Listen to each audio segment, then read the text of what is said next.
Hi there. So today we're going to talk about graphing exponential functions using transformations.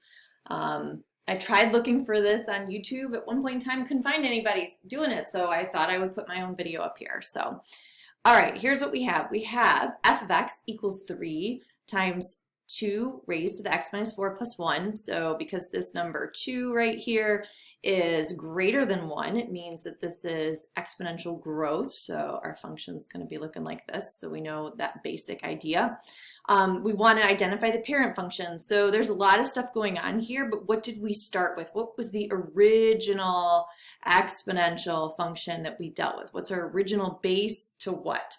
So if you can identify that it's 2 to the x, that's going to help you out a lot. Because we know how to graph y equals 2 to the x or f of x equals 2 to the x. We can put in, for example, a y-intercept here of x equals 0 will give us our y-intercept. So if we plug in 0 into our parent function, 2 to the 0 power, anything to the 0 power is 1. So that gives us a y value of 1. And if we plug in 1, 2 to the first gives us 2. So there we go. So we'll put that there. So I'm going to graph those in this dark blue just so you can see it. So 0, 1 is this point here, and 1, 2 is this point right here. And I'm just going to get that basic kind of dotted graph of that shape. I'm also going to remind you that hiding right in here is our asymptote at y equals 0. That's important because it may move with this particular transformation. So let's take a look. First, remember the order. We always want to do R, S, and then T. Reflect, stretch, shrink, and then translate. So do we have any reflections? Well, where do we look for reflections? We look for those out front here, a negative sign. I don't see one out front, so there's no reflection over the x-axis. Then we look up in our function here. Is there a negative in front of this x? No, so there are no reflections. So we're going to write none for reflections. And it's good to keep track. Like, you don't have to not put it. You can write it down. I know nobody ever wants to write too much down, but we're going to write it down. So do we see any stretches or shrinks? So stretches and shrinks, if you're taking an Algebra 1 class, we're only focusing on vertical stretches and shrinks. So that's what I'm going to focus on today. If you're in a higher level class, like an Algebra 2 or pre-calc, you might be dealing with some horizontal stretches or shrinks. So might have to look at another video for that. Stretching and shrinking is going to appear right here. It's going to be before your base. Sometimes it's considered like an initial value type thing, but because we have so many other transformations, it's not the initial value for this one. So 3 is our stretch or shrink. So because this number is greater than 1, it's going to be a vertical stretch because it's stretching up to the sky of 3. Okay, so what does that do? I'm going to go ahead and show you what that does. Remember, we have this point right here, 0, 1, and this point right here of 1, 2. Well, a vertical stretch multiplies all of your y values by 3. So this new point here of 0, 1 is going to be at 0, 1, 2, 3. It's going to be right up here. And then our new point here is going to be, instead of 2, we multiply that by 3 and we get 6. So 1, 2, 3, 4, 5, and 6 right there. So that's going to look like this, right? That's going to be, see how it's stretching up higher? That's what we would do if we were done right here. If we just had that 3 for our vertical stretch, we'd be done. But as you can see, we have some other stuff going on. We have some translations. Our translations are right here up in the exponent. If we have a minus 4 or something being subtracted, we know we have to do the opposite of that, which means we're going right 4. So up inside the exponent here is going to tell us left or right, and then this number out all by itself is going to tell us to go up or down. So that's a positive, so that's up 1. We do it right as we see it.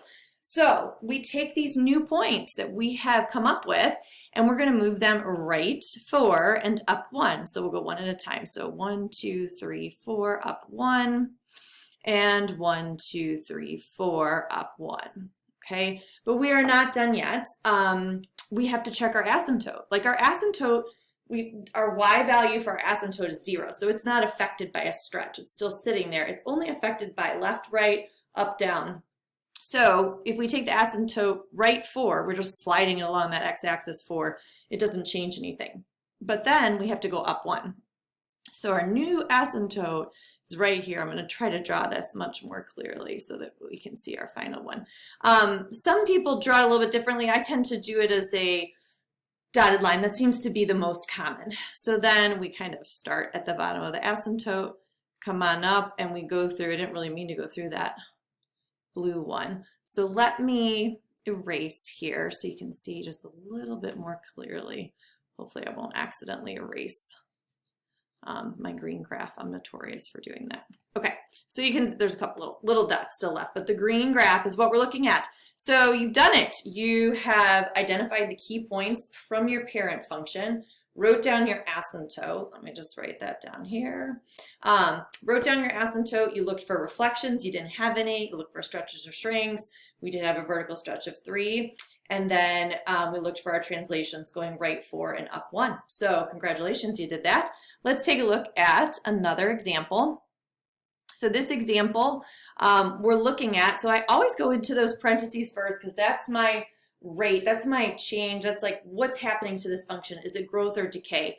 And because we have a 1/3 in here, which is a number that's between 0 and 1, that is going to give us, it's going to give us here a decay. So I'm just going to draw that over here so I know it's going down. And then we're going to look, we see all these different things happening, but identifying that parent function. Our parent functions for exponentials are just a base raised to an exponent. So again, our base here is 1/3. You really don't need the parentheses. I just kind of put them there to kind of remind myself that it's a fraction altogether that's being raised to the x power. So we want to find our key points with this. So we're going to use the 0 and 1 again. Oftentimes I teach the -1 as well because I want students to know what's happening. So I'm going to toss that one over here for, in particular, decay, because we get really confused when we plug in negative exponents. So let's try plugging this in. If we do 1/3 to the -1, we need to know our exponent rules to know that that changes our fraction. It gives us the reciprocal. It flips it, so it makes it 3. That's what's bringing it up on the left side of the graph. So -1/3, I'm going to go ahead and put that in here. So again, it's just because I'm showing you that because of this decay. I really want you to understand plugging in those negative numbers. So if we plug in 0, we should always get our 1. So our y is 1 here, so 0, 1. And then in this case, when we plug in 1/3 to the first power, it's just going to give us 1/3. So that's where that fractional piece is coming now.